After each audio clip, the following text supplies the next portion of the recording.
Baiklah, Assalamualaikum warahmatullahi wabarakatuh. Perkenalkan, nama saya Dida Indriani dengan NIM 22143081. Saya dari jurusan Asuransi Syariah kelas C semester 2.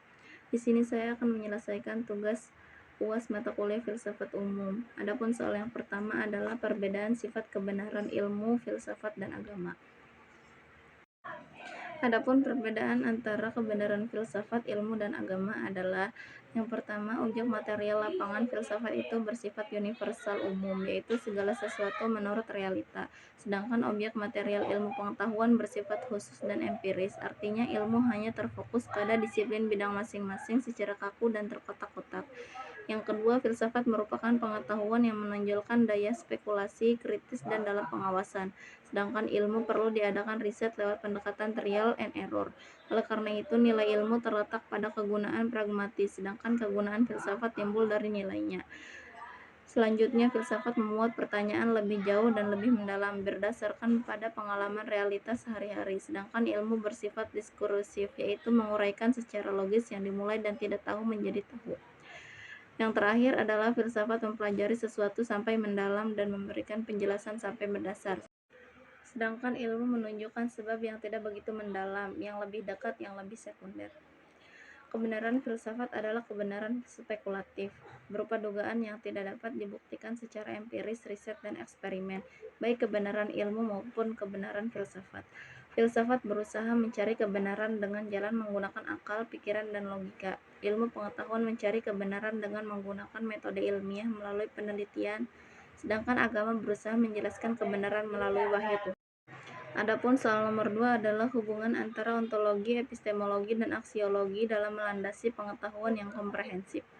Dalam kaitannya pendidikan dengan ontologi, yaitu mengkaji mengenai hakikat ilmu dan objeknya, serta menyelidiki keadaan alam nyata yang sebenarnya dan gejala-gejala empirik yang terjadi melalui panca indera. Biasanya ontologi mengkaji tentang realita yang akan menjurus kepada kebenaran. Berikutnya, keterkaitan pendidikan dengan epistemologi. Epistemologi memiliki asal kata yaitu episteme, yaitu pengetahuan, dan logos atau teori, yang berasal dari bahasa Yunani. Dapat dikatakan bahwa epistemologi di sini membahas tentang pengetahuan. Dalam keterkaitannya pendidikan dengan epistemologi, yaitu mengkaji mengenai cara memperoleh pengetahuan beserta metode-metode yang digunakan dalam ilmu pengetahuan. Pengetahuan didapat melalui akal, intuisi, pengalaman, dan panca indera manusia. Untuk mendapatkan sebuah pengetahuan yang sesuai dengan kebenaran, maka diperlukannya cara dan sarana yang benar. Ada kalanya apa yang kita yakini bisa salah atau mengalami penyimpangan. Oleh karena itu, pengetahuan selalu berkembang dan berubah-ubah. Selanjutnya, yang terakhir, yaitu keterkaitan pendidikan dengan aksiologi. Memiliki asal kata yang berasal dari bahasa Yunani, yaitu aksion atau nilai, dan logos atau teori. Jadi berdasarkan asal kata tersebut, aksiologi membahas mengenai nilai dan juga terkait dengan moral atau etika. Keterkaitan aksiologi dengan pendidikan yaitu bagaimana serta tujuan setiap manusia dalam menggunakan ilmu yang dimiliki. Dengan adanya pendidikan, setiap manusia diajarkan untuk menggunakan ilmu yang dimiliki untuk tujuan yang baik dan juga supaya manusia bertindak sesuai dengan nilai-nilai dan norma yang berlaku. 3 lingkup kajian yang terdapat dalam filsafat ini memiliki arti yang berbeda-beda, namun ketiganya saling melengkapi dan terkait satu sama lain, dan kaitannya dengan pendidikan dapat disimpulkan bahwa ontologi, epistemologi, dan aksiologi mengkaji mengenai keberadaan suatu ilmu pengetahuan, cara memperoleh pengetahuan, dan bagaimana memanfaatkan pengetahuan yang dimiliki. Selanjutnya, soal nomor 3 adalah sejarah filsafat di dalam dunia Islam. Pemikiran filsafat masuk ke dalam Islam melalui filsafat Yunani yang dijumpai kaum muslimin pada abad ke-8 Masehi atau abad ke-2 Hijriah di Suriah. Dalam ensiklopedia dijelaskan bahwa kebudayaan dan filsafat Yunani masuk ke daerah-daerah itu melalui ekspansi Alexander Agung.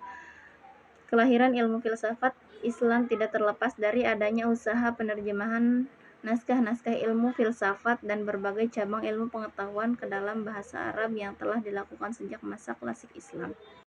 Selanjutnya, soal yang terakhir adalah bagaimana kesan saya tentang mata kuliah filsafat umum ini.